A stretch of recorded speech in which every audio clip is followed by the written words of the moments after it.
Good evening, all of you.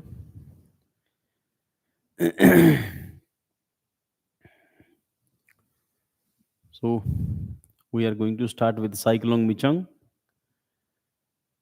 So, as we know that जिसको हम लोगों ने ज्योग्राफी के सेक्शन में कंप्लीट किया हुआ है, that this is tropical cyclone और टेम्परेट साइक्लोन. बताओ जरा जल्दी जल्दी कमेंट सेक्शन में जाके, ट्रॉपिकल और temperate, and what is the difference of tropical and temperate, tropical और एक्स्ट्रा ट्रॉपिकल या टेम्परेट साइक्लोन.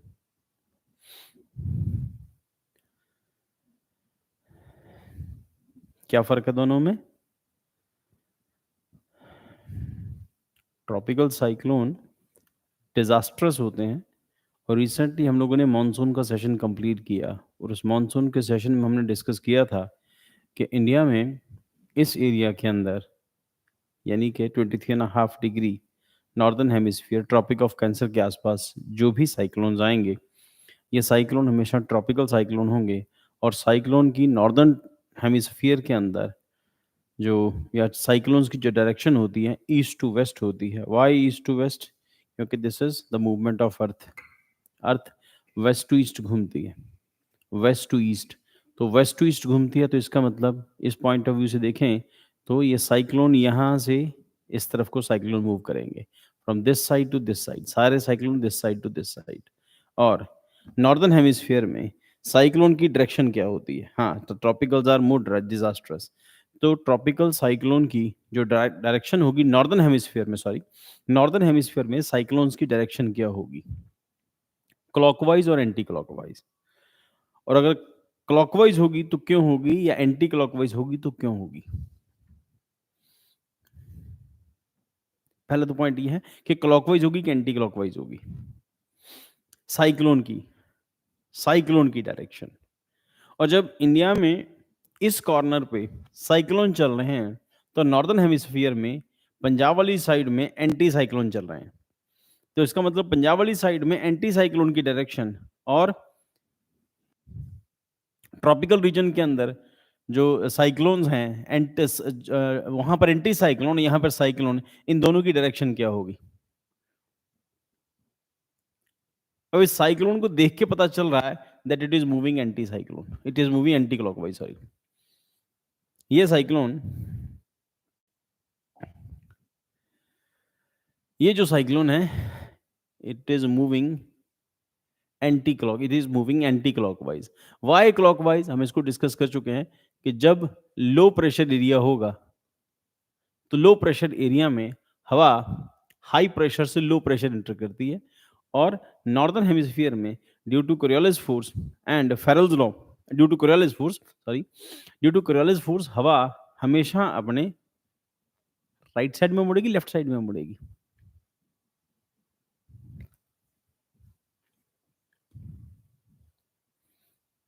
साइक्लोन्स के अंदर हवा, ट्रॉपिकल साइक्लोन्स में, नॉर्दर्न हेमिस्फीयर में, या साइक्लोन्स में जो नॉर्दर्न हेमिस्फीयर साइक्लोन्स की डायरेक्शन जो है नॉर्दर्न हेमिस्फीयर में क्लॉकवाइज होगी कि एंटी क्लॉकवाइज होगी?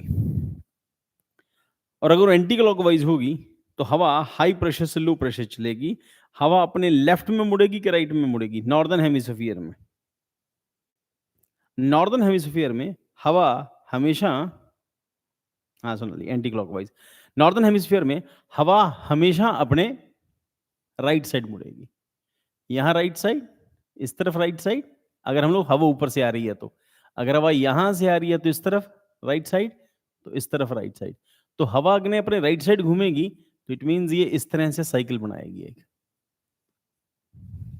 इट मीन्स हवा अपने एंटी क्लॉकवाइज घूमेगी. At the same time northern hemisphere में, सेम टाइम नॉर्दर्न हेमिस्फीयर में पंजाब के रीजन के अंदर इस टाइम पर एंटी साइक्लोन चल रहे होंगे, हवा हाई प्रेशर से लो प्रेशर चल रही है. इसका मतलब एक ही टाइम पर इंडिया में साइक्लोन चल रहे हैं और उसी टाइम पर एंटी साइक्लोन चल रहे हैं, जिसको हम लोग ने डिस्कस किया था कि इस टाइम पर जब पूरे इंडिया में कहीं बारिश नहीं हो रही होती, उस टाइम पे तमिलनाडु में रेनफॉल हो रहा था। इस टाइम पे तमिलनाडु में फ्लड आया हुआ है। दिसंबर के महीने में तमिलनाडु में फ्लड आते हैं। इस टाइम पे तमिलनाडु में फ्लड सिचुएशन है।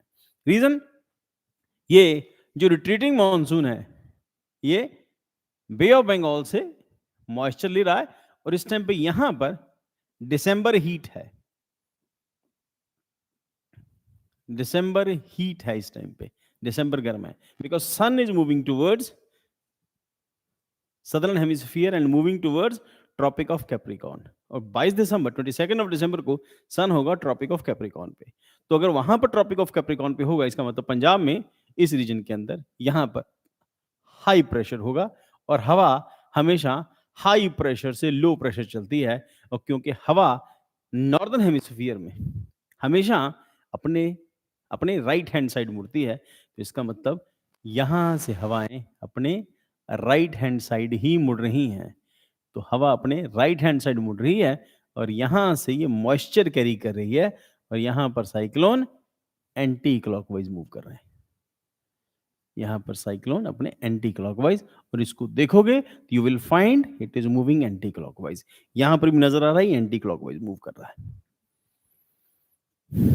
इस टॉपिक को हम लोगों ने क्लासरूम में बहुत डिटेल में डिस्कस किया हुआ है और मुझे लगता नहीं किसी भी स्टूडेंट को इसमें दिक्कत होगी कोई। ठीक, चलो let's go. The Indian meteorological department IMD cyclone Michaung has strengthen to the severe cyclonic storm with a maximum average surface wind speed ranging from 89 to 117। तो अभी तक तो ठीक ठाक ही है, 200 किलोमीटर तक के यहाँ पर साइक्लोन आ सकते हैं। रीजन इस टाइम पे रीजन क्या है साइक्लोन आने का, आप सभी लोग गौर करना।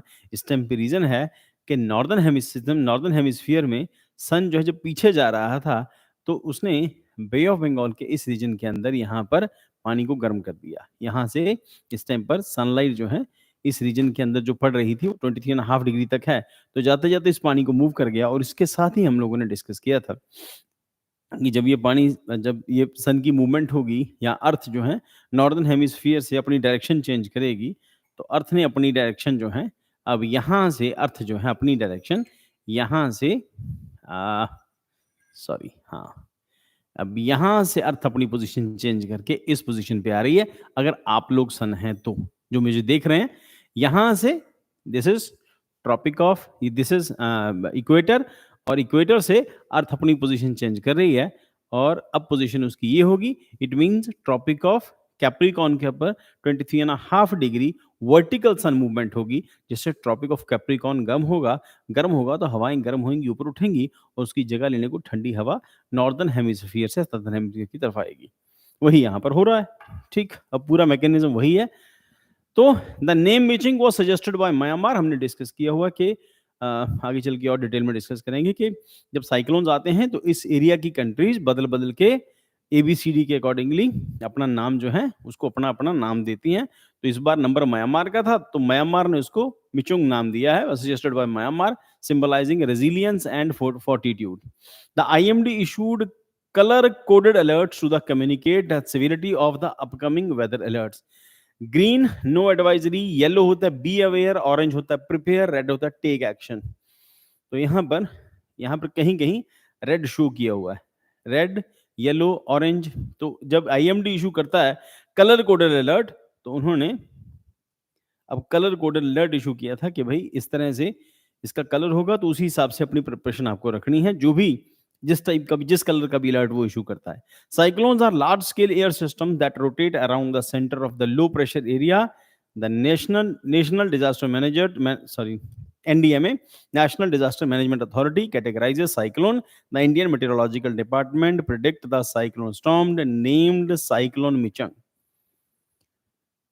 माउंट मरापी, नेक्स्ट ये न्यूज इतनी है, तो दैट इज माउंट मरापी। हम लोगों ने जब साइक्लोन्स किए थे उसमें इसको डिस्कस किया था। माउंट मरापी सुमात्रा में जावा सुमात्रा, इसका मतलब इंडोनेशिया में, located in island of Sumatra, मतलब Indonesia, recently experienced a volcanic eruption in Indonesia. It is important to clarify that eruption occurs in the Mount Merapi, not Mount Merapi on the island of Java, previously reported. Not Mount Merapi on the island of Java, previously reported. अब यहाँ पर हम लोग discuss कर चुके हैं इसको geography की क्लास में कि इस एरिया में वोल्केनिक इरप्शंस क्यों हो रही है? क्या बेसिक रीज़न है वोल्केनिक इरप्शंस का इंडोनेशिया में? कौन से ज़ोन में पड़ता है ये? बताओ बेटा जल्दी-जल्दी।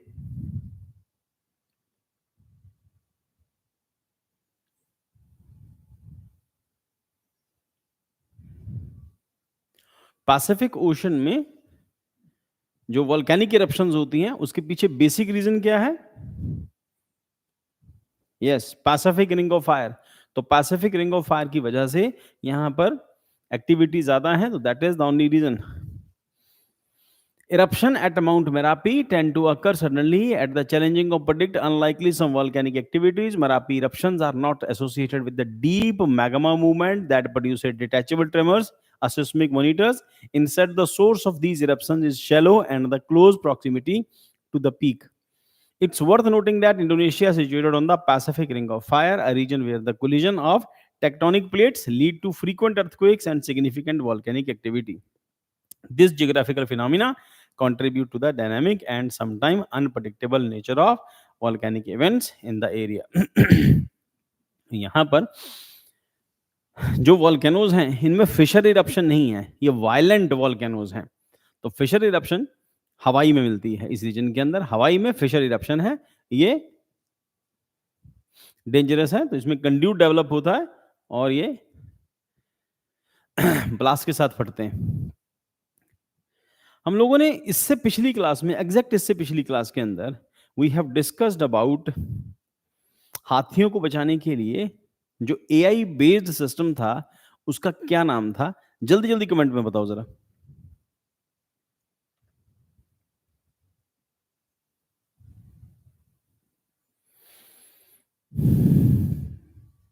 एआई बेस्ड मिशन था जो इंडियन रेलवे ने इनिशिएटिव के साथ स्टार्ट किया है। क्या नाम था उसका मिशन का?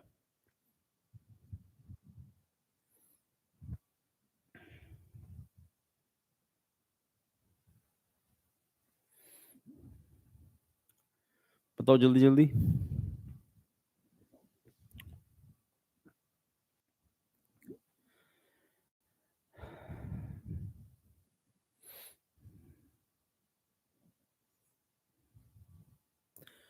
गजराज, गजराज सुरक्षा। The National Green Tribunal (NGT) has suo motu cognizance of the distressing incident involving a tragic moving down the three elephant by goods train within the Buxa Tiger Reserve. तो Buxa tiger reserve इस reason के अंदर ये Buxa tiger reserve है। तो this is the part, यहाँ पर Buxa tiger reserve West Bengal में सिक्किम के पास इस जगह पर बुक्सा टाइगर रिजर्व है और इसी के साथ Manas national park, Kaziranga national park इसी रीजन के अंदर आते हैं और इसी के साथ मानस नेशनल पार्क जो इंडिया और भूटान दोनों कंट्रीज में आता है। तो इसका मतलब ये है कि ये तराई रीजन के अंदर पड़ता है, हिमालय के नीचे का इलाका तराई का रीजन है और Terai is the wettest region of India क्योंकि वहां पर रिवर स्ट्रीम जो हैं वो दोबारा री इमर्ज होती हैं, as we have discussed in our classroom that the rivers re emerged here. और यहाँ पर क्योंकि मिट्टी जो है वो कंपैरेटिवली थोड़ी फाइन है, इस करके पानी उसके अंदर जाता नहीं, तो ऊपर-ऊपर ही आता है, शैलो हो जाता है। तो इस एरिया के अंदर अवेलेबिलिटी ऑफ वाटर खूब है, इस करके जहाँ पर पानी अवेलेबल होगा, शैलो होगा, वहाँ पर बहुत सारे पॉन्ड्स होंगे, प्लस यहाँ पर बारिश भी ठीक-ठाक होती है, इस करके इस रीजन के अंदर वाइल्ड लाइफ के लिए परफेक्ट लोकेशन है। तो इसी करके जब वाइल्ड लाइफ के लिए परफेक्ट लोकेशन है, इट मीन्स यहाँ पर हर्बीवोरस होंगे तो कार्निवोरस भी होंगे। हमने डिस्कस किया था, अगर बारिश ज़्यादा होगी, पानी की अवेलेबिलिटी ज़्यादा होगी, इसका मतलब जंगल जो है ज़्यादा प्रॉस्परस होंगे, डेंस होंगे और जंगल डेंस या प्रॉस्परस होंगे, पानी अवेलेबल होगा, ग्रीनरी ज़्यादा होगी, इट मीन्स वहाँ पर हर्बीवोरस ज़्यादा होंगे और जहाँ हर्बीवोरस ज़्यादा होंगे, वहाँ पर ऑब्वियसली कार्निवोरस भी होंगे। इसी करके टाइगर जो हैं इस रॉयल बंगाल टाइगर जो है इस एरिया में खूब है। और इसी के साथ-साथ इतना खाने के लिए फूड अवेलेबल है, इसका मतलब हाथी भी होंगे। हाथी सिर्फ़ उसी इलाके में होंगे जहाँ पर खाने को खूब सारा फूड अवेलेबल होगा, अदरवाइज़ हाथियों का पेट नहीं भर पाएगा। ठीक है? तो इस एरिया के अंदर हाथी खूब है, इसका मतलब वाइल्ड लाइफ खूब प्रॉस्परस है। तो इस एरिया के अंदर जब ट्रेन गुज़री बुक्सा रीजन से, जब ट्रेन गुज़री उससे कट के मालगाड़ी से 3 हाथी मर गए। ठीक है? उसी करके हम लोगों ने पिछली क्लास में डिस्कस किया था गजराज सुरक्षा गवर्नमेंट का प्रोग्राम, एआई बेस्ड प्रोग्राम है। जैसे ही हाथियों का वेट बढ़ेगा, स्टेशन मास्टर को इन्फॉर्मेशन मिल जाएगी। तो 1 दिन पहले डिस्कस किया था, अगले दिन ही इनकी डेथ हो गई। तो situated on the Alipurdur substation in the Jalpaiguri district of West Bengal, Buksa Tiger Reserve, is bounded by international border with Bhutan. To the north, the Sichua Hill range extends along the northern side of BTR, and its eastern boundary connects with Assam state. The reserve is named after Buksa Fort, positioned in the Sichula range, the elevation of 867 meters. 867 metre मतलब ठीक ठाक है, हिमालय के highest mountain के आसपास है। अभी not Himalaya, Australia के हाईएस्ट माउंटेन के बराबर है।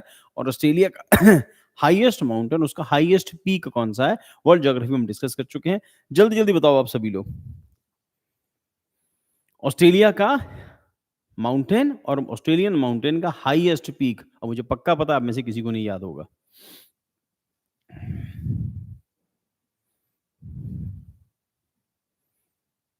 बताओ, हाईएस्ट पीक ऑफ ऑस्ट्रेलिया। अब गूगल पे जाके सर्च करोगे तुम लोग फटाफट डाल दोगे इधर, याद नहीं है तुम्हें। अरे माउंटेन रेंज याद है ऑस्ट्रेलिया की? कुल मिला के एक ही तो माउंटेन है पूरे कॉन्टिनेंट के अंदर ऑस्ट्रेलिया में।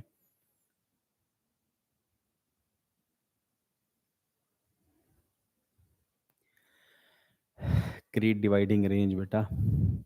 चलो, Buxa tiger reserve situated on the, उसके बाद हो गया तराई इकोसिस्टम। अब हमने डिस्कस किया था कि तराई रीजन के अंदर होता है, और तराई रीजन में हमने ये भी डिस्कस किया था कि चावल खूब होता है तराई में, ठीक है, क्योंकि पानी की अवेलेबिलिटी है तो इसके राइस भी खूब होगा। और आगे की न्यूज़ भी यही है कि राइस का ये जो एरिया है, राइस का जीन पूल है, इसके आगे हम लोग डिस्कस कर चुके हैं। नीचे उड़ीसा वगैरह में there are 14,000 of varieties of rice grown in this region. तो ये तराई का इलाका है, तो इसका मतलब टाइगर भी खूब होंगे, तो इसका मतलब एलिफेंट भी है यहाँ पे। बुक्सा टाइगर रिजर्व है, encompasses the delicate Terai ecosystem contributing to the ecological significance। और तराई रीजन जो है, इसको हम लोग एनवायरमेंट में भी डिस्कस करते हैं। ये ट्रांजिशन जोन है तराई रीजन। ट्रांजिशन जोन मतलब जहां पर एक टाइप का वेजिटेशन खत्म होता है, दूसरे टाइप का वेजिटेशन शुरू होता है, इन दोनों के बीच में एक खास किस्म का इकोलॉजिकल सिस्टम है। कुछ कुछ हिमालयन फीचर कैरी करता है, कुछ कुछ प्लेन के फीचर कैरी करता है। तो यहाँ पर जो जो मिक्स टाइप का वेजिटेशन यहाँ पे मिलेगा, क्योंकि ये इसी रीजन के अंदर है, दो तरफ का वेजिटेशन यहाँ पे मिलता है। तो ट्रांजिशनल फेज है यहाँ पे। तो Buxa tiger reserve encompasses delicate Thai ecosystem contributing to the ecological significance. Elephant migration serving as international corridor.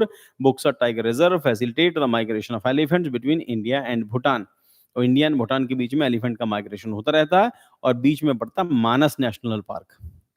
India में मानस नेशनल पार्क, वहां पर रॉयल मानस कहते हैं भूटान के अंदर। Rivers the reserve is transferred by the two rivers, namely the river Raidak and river Jayanti. हाँ, कभी कभी क्वेश्चन हो सकते हैं अंदर जाके पूछें, तो यहाँ पर river Raidak and river Jayanti adding to the natural diversity इस एरिया के अंदर। Vegetation, the forest within the reserve fall under the category of moist tropical forest as per champion and Seth classification. Notable flora include sal, champa, gamhar, simul and चिकरासी।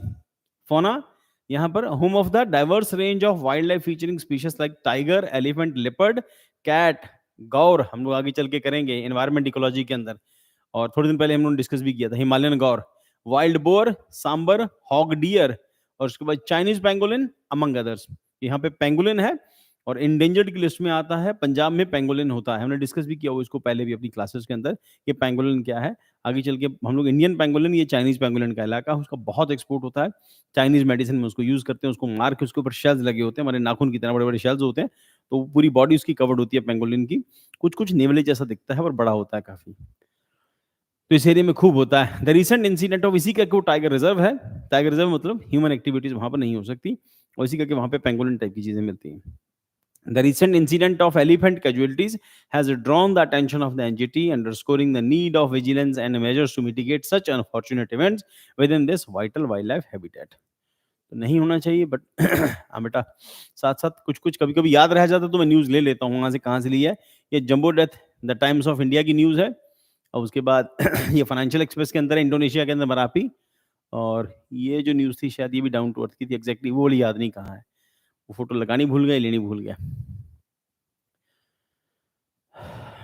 कभी लगता है कि newspaper लगा देना चाहिए, कभी कभी लगता है कि नहीं लगाना चाहिए, पर आप लोग बताना मुझे कि न्यूज़पेपर की फोटो लगानी चाहिए, नहीं लगानी चाहिए। The methane alert and response system लगानी इस करके मुश्किल है ना, पता कई बार क्या होता है ना, उसका फिर स्क्रीनशॉट लेके फिर उसको सेव करके फिर उसको कट पेस्ट करके फिर लगानी होती है कई बार।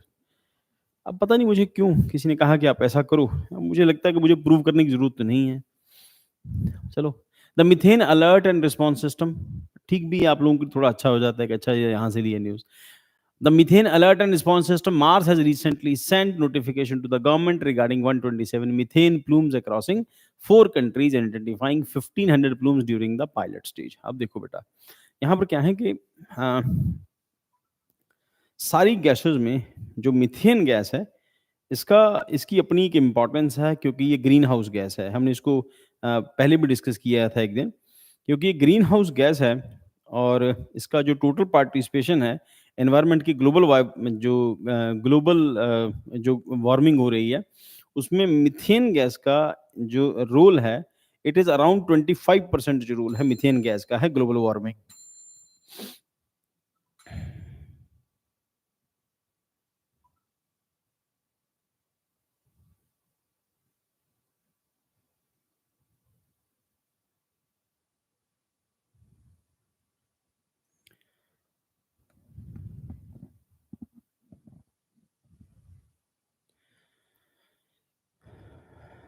तो 25% रोल जो है ग्लोबल वार्मिंग सिर्फ मीथेन गैस का ही है और इस मीथेन गैस के अंदर सबसे ज़्यादा methane gas itself is produced by 33% role methane gas में फॉसिल फ्यूल्स का है और 27% जो रोल है that is of livestock only.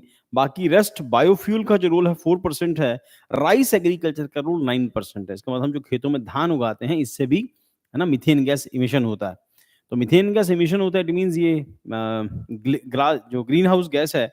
अब ग्रीन हाउस गैस या ग्लास हाउस गैस, अब दो चीजें बड़ी इंपॉर्टेंट हैं। मीथेन गैस की लाइफ जो है वो बहुत ज्यादा नहीं है कार्बन डाइऑक्साइड ऑक्साइड के कंपैरेटिवली। ध्यान रखना बेटे जो मैं फैक्ट बता रहा हूँ, मीथेन गैस की लाइफ बहुत लंबी नहीं है in comparison to carbon dioxide.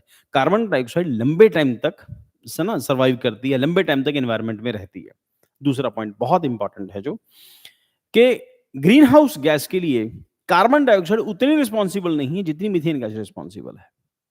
तो इस करके कभी-कभी अमेरिका इंडिया को ब्लेम करता है क्योंकि इंडिया राइस प्रोड्यूसिंग कंट्रीज में भी आता है, प्लस इंडिया में लाइव स्टॉक भी है।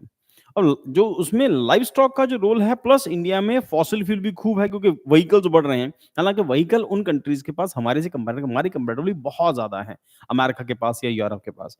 पर हमारे यहाँ पर जो लाइव स्टॉक का रोल है ना 27%, ये बड़ा डेंजरस है। तो दिस इज़ कि अगर हम लोग प्रोड्यूस करते हैं 33% अगर हम प्रोड्यूस करते हैं, हम तो उसके लिए नॉर्म्स ले आए, है ना? हमारे यहाँ भी भारत 6 स्टेज ले आए, तो वो अपने लिए नॉर्म लेके आए यूरो 1, यूरो 2, 3, 4, 5 करके।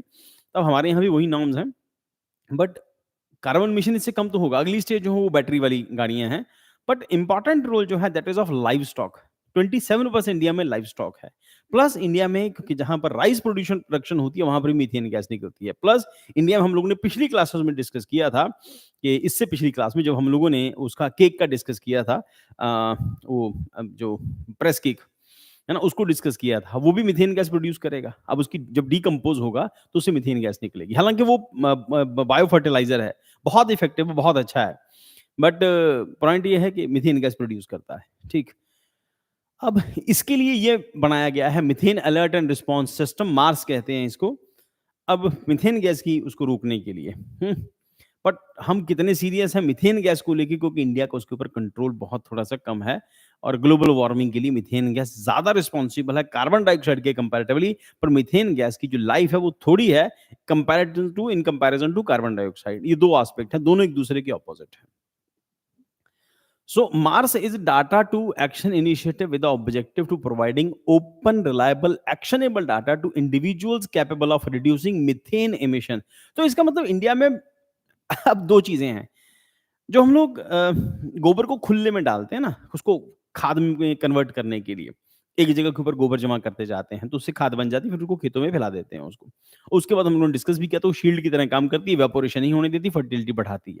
ठीक, बट 2 एस्पेक्ट हैं उसके। उसका एक एस्पेक्ट ये है कि उसकी वजह से मीथेन गैस प्रोड्यूस होती है। दूसरी मीथेन गैस प्रोड्यूस होती है जब जानवर खाना खा लेते हैं, उसके बाद उसको जुगाली करते हैं। जब वो जुगाली करते हैं तभी मीथेन प्रोड्यूस होती है। अब जानवरों को जुगाली करने से तो रोका नहीं जा सकता, वो तो करेगा।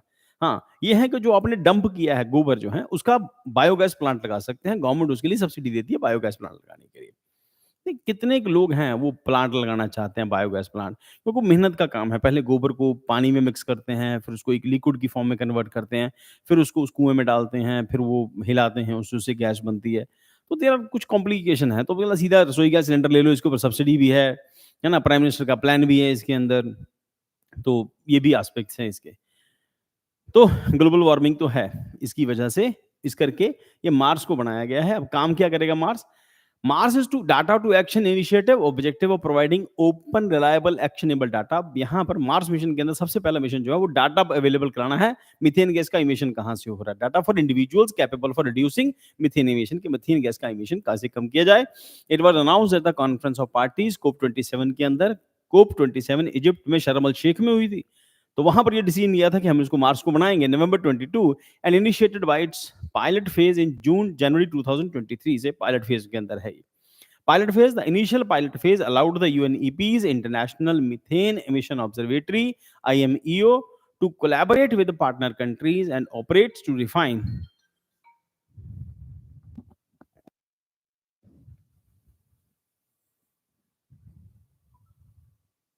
एक सेकंड।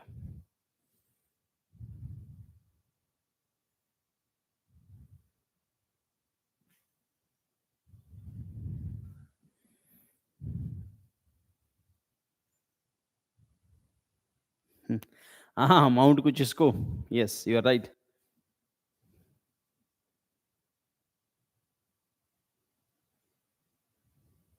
एक सेकंड।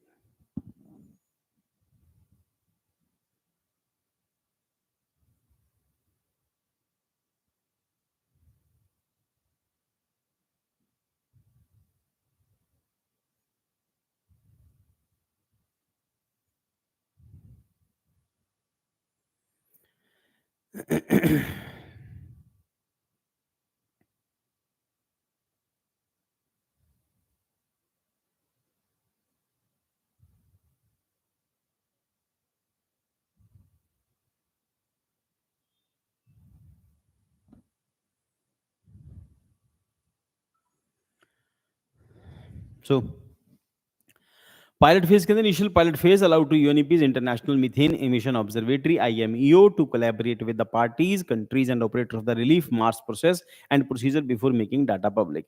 Methodology क्या है? Mars utilizes satellites to scan the globe of significant emission source, alerting countries and companies to take action against methane emission.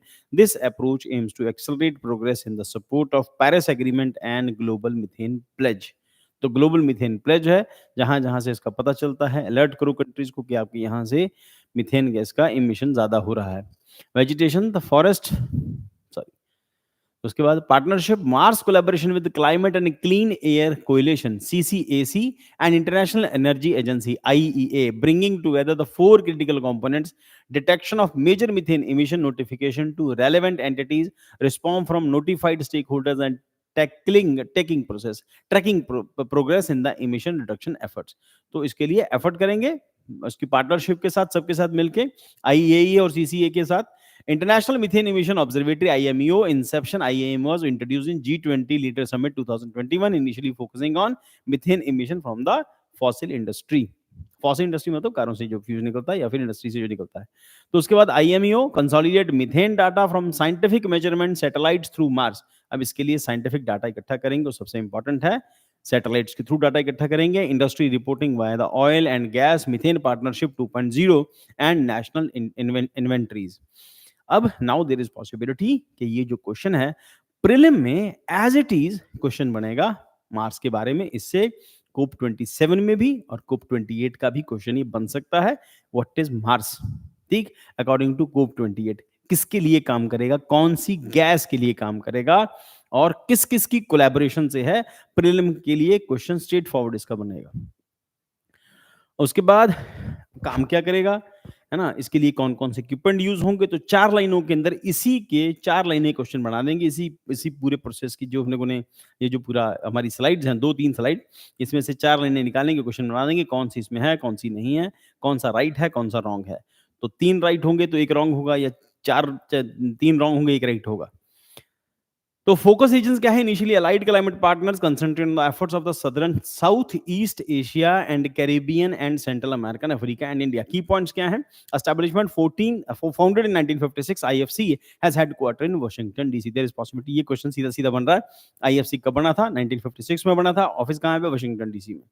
तो उसके बाद व्हाट इज आईएफसी, है ना? इंटरनेशनल फाइनेंस कॉर्पोरेशन, तो इसके लिए फंड अवेलेबल कराएगा। Affiliation as a member of the World Bank group, the IFC aligns to efforts with the broader commitment to advancing economic development and improving lives, fostering the growth of private sector in developing countries। तो यहाँ पर IFC इसके लिए काम करेगा। Allied Climate Partner, sorry यार, मुझसे एक स्लाइड आगे हो गई, सॉरी, वो आगे है आईएफसी में, सोचो वहाँ कहाँ आ गया। इंटरनेशनल मिथेन एमिशन के डाटा रिकलेक्शन ओएमजीपी हो गया। Together MARS and IMO play pivotal role in awareness facilities. हाँ, ठीक है, आईएम हो गया था 2.0, OMGP, oil and gas methane partnership, sorry मैं ये मिस हो गया कहीं, वो आगे स्लाइड आगे हो गया। The oil and gas methane partnership two flagship programme involving partnership in companies committed to improving the accuracy and transparency of methane emission data from the oil and gas sector through the dedicated framework. ये OMGP करना था हम लोगों को। और यहाँ पर oil and gas methane partnership 2.0 UNEP, United Nation environment programme, flagship programme है। Partnership of companies committed to partnership of companies committed to improving the accuracy and transparency of methane emission data from oil and gas sector through a dedicated framework। तो ये जो sector है, oil and gas sector है, methane के बारे में perfect data available कराएगा, जिसकी वजह से उसके ऊपर एक्शन हो जाएगा। Together MARS and IMEO play pivotal role. तो यहाँ पर ये क्वेश्चन पूछा जा सकता है किस किस का रोल है? मार्स का, एमएआरएस एंड आईएमईओ। आईएमईओ इसका मतलब methane, international methane emission observatory, ठीक है? तो और इन दोनों का रोल रहेगा। IMEO play pivotal role in raising awareness, facilitating proactive response and tackling progress towards mitigating methane emission in the global scale. तो कुल मिला के आईएमईओ और मार्स, ये दोनों मिलके मीथेन गैस एमिशन को कंट्रोल करने के लिए एफर्ट्स कर रहे हैं। और उसमें बेटा इसको जाके, इसका जो डाटा है ये एक बार जाके देख लेना, है ना? अलर्ट क्या है? मीथेन डिटेक्शन एट्रीब्यूट क्या है? Coordinate with the committee of earth observatory satellites and work existing global mapping satellites. UA और ईयू के सैटेलाइट्स हैं to identify large number of methane plumes, methane hotspots and conduct further analysis using other satellites के through इसको check करेंगे, alert लेके आएंगे, response करेंगे और सिस्टम ट्रैक करेगा कहाँ कहाँ से मीथेन गैस निकल रही है। एक बार इसको पढ़ लें। इसके साथ एक फोटो थी, ये इसकी है इंटरनेशनल ऑर्गेनाइजेशन की, तो आईएमईओ इसकी, आईएमईओ मार्स की, तो वो फोटो थी, उसमें सैटेलाइट बना हुआ था, तो उसके आसपास सैटेलाइट घूम रहे थे अर्थ के आसपास, जो इसको ऑब्जर्व कर रहे हैं। तो मीथेन गैस के बारे में हमने डिस्कस किया है कि methane alert and response system बना है और आईएमईओ और मार्स दोनों मिलकर इसके ऊपर काम करेंगे। पायलट फेज के ऊपर काम शुरू हुआ था, 27 के अंदर लेके आए थे, शर्म अल शेख में इंट्रोड्यूस हुआ था। उसके बाद मीथेन गैस इमिशन को रोकने के लिए काम चल रहा है। ठीक, अभी अलाइड क्लाइमेट पार्टनर्स, ये जो अलाइड क्लाइमेट पार्टनर है, ये at COP 28 allied climate partner collaborated with the International Finance Corporation, IFC, International Finance Corporation. Office इसका वाशिंगटन डीसी में है, 1956 में बनी थी। काम क्या कर रही है? ये भी एनवायरमेंट से रिलेटेड क्वेश्चन है। काम ये करेगी, फाइनेंस अवेलेबल कराएगी उन कंट्रीज में, या फाइनेंस अवेलेबल कराएगी, या ये कहो कि इन्वेस्टमेंट करेगी जहां जहां पर जो इमिशन ज्यादा हो रहा है ग्रीन हाउस गैसेस का, या एनवायरमेंट के लिए जो डेंजरस गैसेस हैं या डेंजरस मटेरियल है, जहां जहां उसका इमिशन हो रहा है उसको रोकने के लिए अपने लेवल पर ये काम करेगी। कौन सी? एलाइड क्लाइमेट पार्टनर, उसमें आईएफसी फंड अवेलेबल कराएगा। तो क्लाइमेट फाइनेंसिंग बेटा ध्यान रखना यहाँ पे, IFC in a climate financing initiative aiming to generate $11 billion in investment for developing countries. अब आईएफसी डेवलपिंग कंट्रीज के अंदर इन्वेस्टमेंट करेगा, ऑब्वियसली इन्वेस्टमेंट करेगा तो, है ना, कुछ कमाएगा भी। तो कमाएगा इस करके, कमाने का तरीका उसके लिए ढूंढ रहे हैं कि उससे कार्बन एमिशन कम होगा कंपनी के ऊपर। हर एक कंट्री के ऊपर नॉर्म्स हैं, प्रेशर है वर्ल्ड का कि आपको अपने यहाँ पर एमिशंस कम करने हैं, ग्रीन हाउस गैसेस एमिशंस कम करने हैं। Mission, the organisation is driven by the mission to increase the number of bankable climate related projects and businesses in emerging markets and developing economies. Their goal is to create significant environmental, economic and social impact. ठीक, अब investment करेंगे तो पैसे कमाएंगे, और कहां पर? जहां पर रिक्वायर्ड है कार्बन इमिशन कम करने के लिए या फिर ग्रीन हाउस गैसेज इमिशन कम करने के लिए। Initially, Allied Climate Partners concentrates its effort on Southeast Asia and Caribbean and Central American, Africa and India. तो यहाँ पर ये फोकस कर रहे हैं कहाँ-कहाँ पर? साउथ ईस्ट एशिया में, कैरेबियन में, सेंट्रल अमेरिका में, अफ्रीका में और इंडिया में। Key point about the International Finance Corporation. Establishment 1956, IFC headquarter कहाँ पर है? वॉशिंगटन डीसी में। Affiliation as a member of the World Bank group, the IFC aligns its efforts with a broader committee to advancing the economic development and improving lives by fostering the growth of private sector in developing countries. Mandate क्या है? IFC functions to assist countries in developing their private sector through various means, including investing in companies through loan, equity, investment, debt security, and guarantees. Capital mobilization. IFC mobilize capital from other lenders, investors through mechanisms such as loan participation, parallel loan, other financial instruments. तो कुल मिला के ये कि IFC investment करेगा, loan देगा, ताकि आप अपने यहाँ पर एनवायरमेंटल जो मेजर्स हैं उसको उठा सको। ऑब्वियसली जब वो लोन देगा तो पैसे कमाएगा। और उसके बाद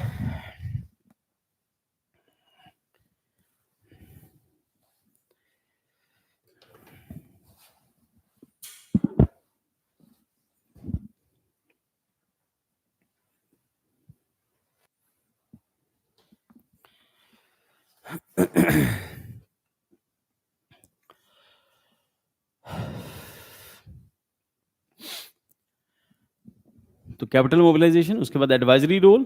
इन addition to financial support, IFC provide advice for business and governments encouraging private investment and working enhance the overall investment climate. तो कहाँ-कहाँ पर इन्वेस्टमेंट होनी है तो उसके लिए आईएफसी सपोर्ट करेगा। Governed by its member countries, IFCs cooperate with the shareholders consisting of member governments and contribute paid in capital and possesses voting rights and matter concerning the organization. The collaboration between Allied Climate Partner and IFC COP28 exemplifies the concrete effort to address climate challenges and promote sustainable development, particularly regions with emerging market and developing countries में, developing economies में ही पैसा लगाना है। कुल मिला के इसका target ये है। और क्लाइमेट की सिक्योरिटी के लिए, सेफ्टी के लिए कंट्रीज को फंड अवेलेबल कराना है, ताकि वो फंड लें, उसके बाद पैसे कमाएं, फिर वो पैसे आगे चल के फिर वो डिस्ट्रीब्यूट करेंगे। कहाँ पर? क्लाइमेट में ही पैसे लगाएंगे। Asian development bank. तो Asian development bank has introduced building adaptation and resilience in the Hindu Kush Himalayas. HKH project का नाम है। और बैंक कौन है इसके अंदर? Asian development bank. Asian development bank cold war period के अंदर, एशियन डेवलपमेंट बैंक के अंदर इंडिया भी उसका मेंबर है, अमेरिका भी है, चाइना भी है, जापान भी है। पर ये अमेरिकन पार्टनर डोमिनेटिंग है।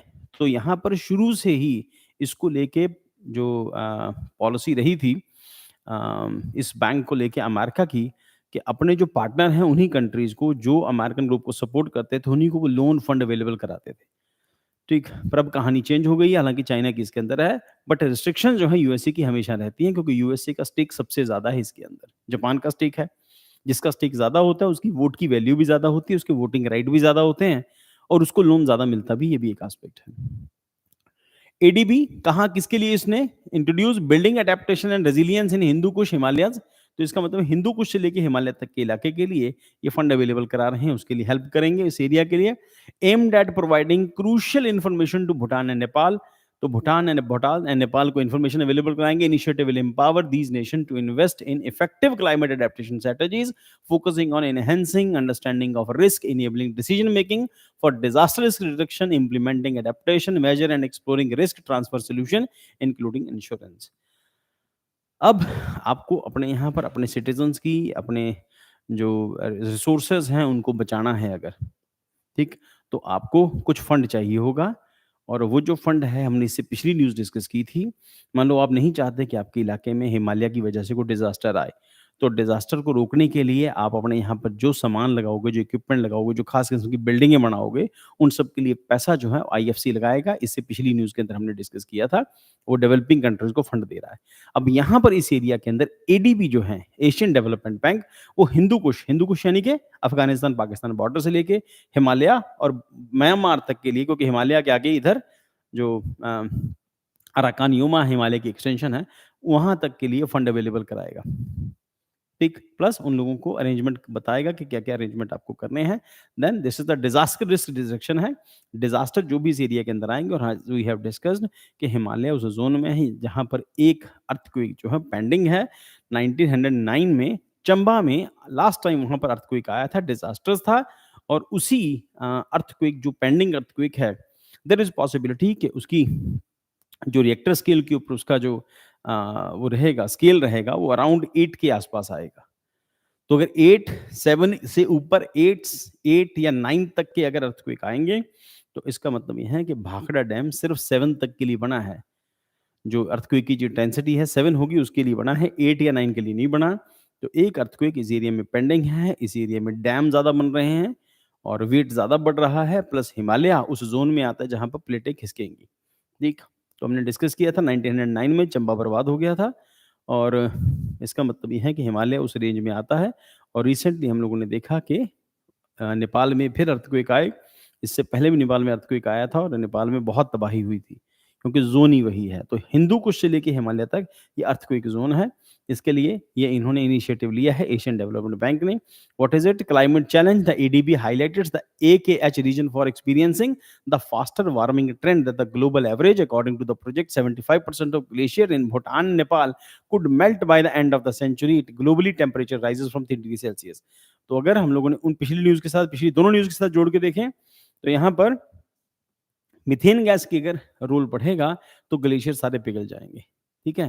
तो ग्लेशियर पिघल जाएँगे, तो हमने डिस्कस किया था कि फिर वेदर बनने बंद हो जाएँगे। तो इस सेंचुरी के एंड तक, इनके अकॉर्डिंगली सेंचुरी के एंड तक आते-आते ग्लेशियर सारे पिघल जाएँगे, नेपाल हिमालय के अंदर। सबसे बड़ा आइस ज़ोन है, ना पोल्स के बाद सबसे बड़ा आइस ज़ोन यही है। Economic impact: the HKH region has already faced substantial economic losses from disaster totaling 45 billion between 1985 to 2014.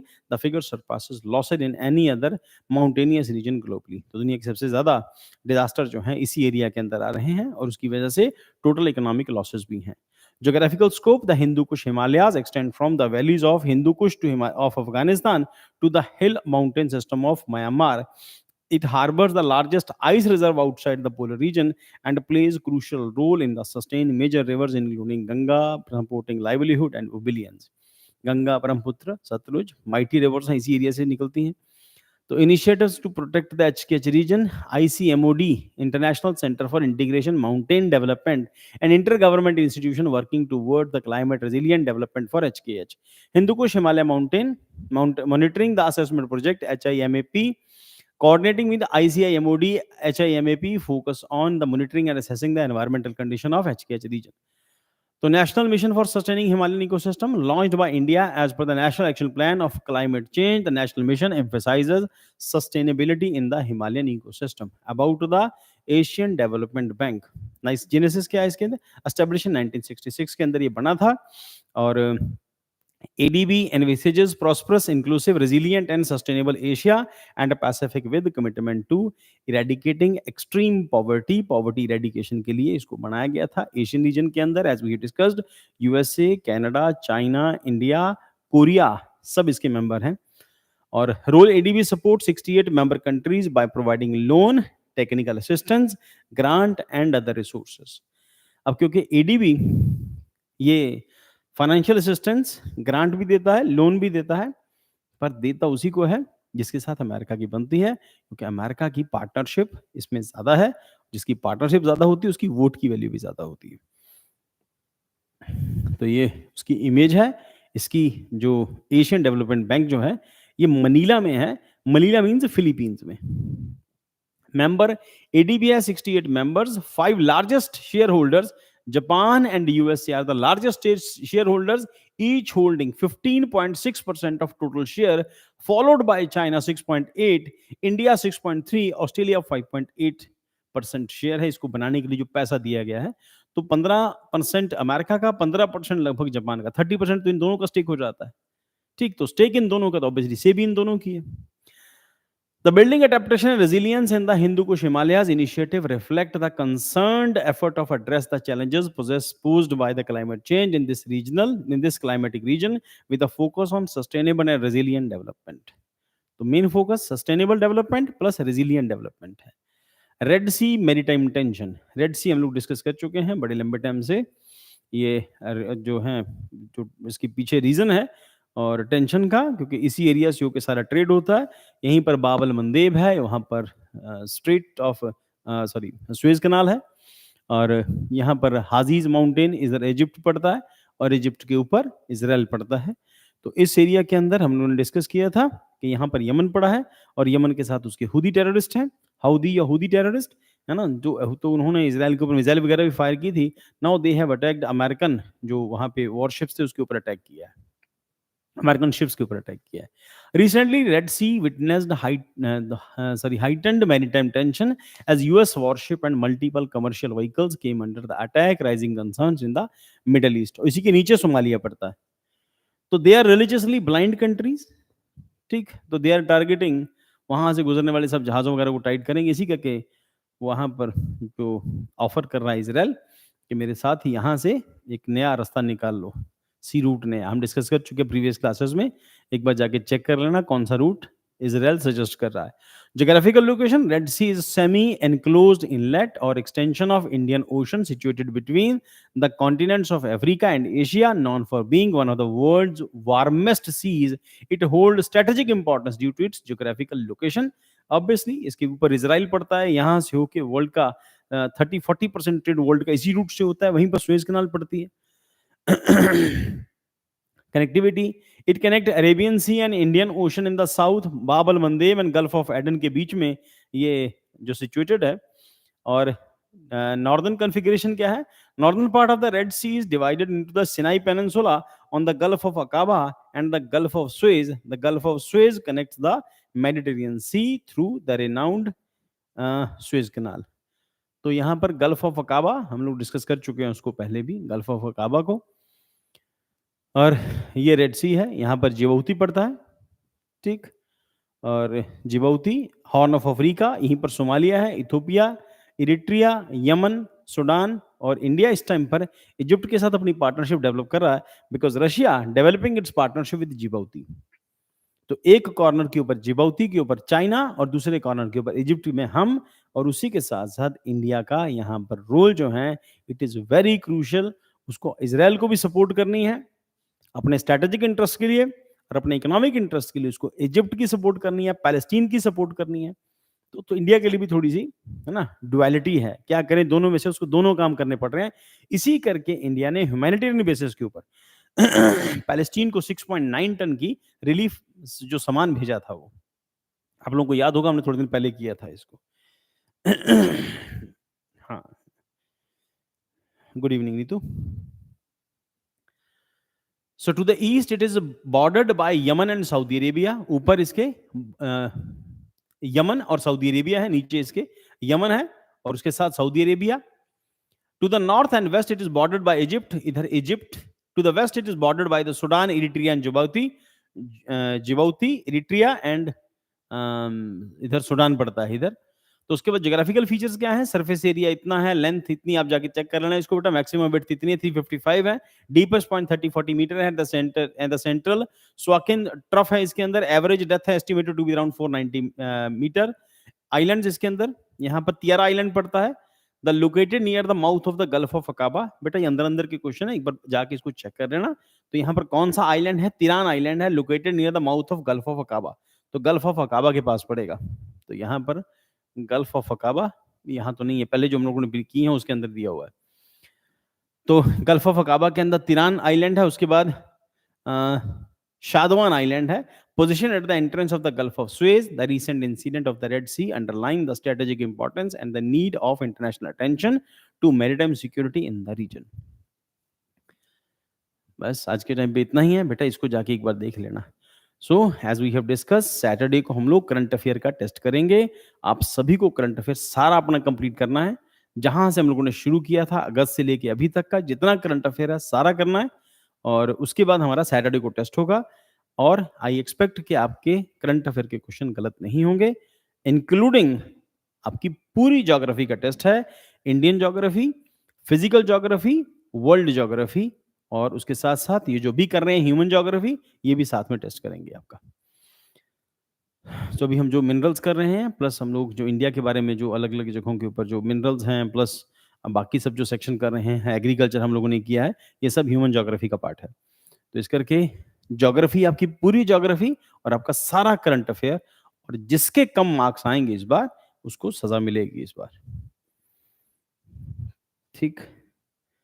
तो अभी हम लोग कल मिलते हैं। कल मॉर्निंग की क्लास का सेम टाइम रहेगा 9:30 से, और कल हम लोग, कल की क्लास में हम लोग अ, मुझे उम्मीद है कि कल तक शायद मैं एकदम ठीक हो जाऊँगा, और कल की क्लास में हम लोग केस स्टडीज़ करेंगे कल। ठीक है? एथिक्स के सेक्शन के अंदर केस स्टडीज़। चलो, तय करते हैं, कल मिलते हैं हम सभी लोग।